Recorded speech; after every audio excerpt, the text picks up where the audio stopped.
Simon is a great dreamer. Occasionally, imagine a submarine with cat shaper, or a cat as beautiful as an elephant. One day, in the middle of his dream, he saw himself. He was a dinosaur. He was green and huge. He decided to slowly eat something. Find a couple of apples and a few pears. But suddenly he wanted some strawberries, more delicious than any pear. He was as big as the trees.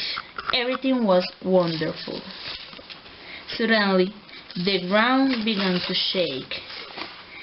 He ran faster than a mouse, but with a rock he encountered. Woke up from the magic world of the dinosaur and understood that his imagination would never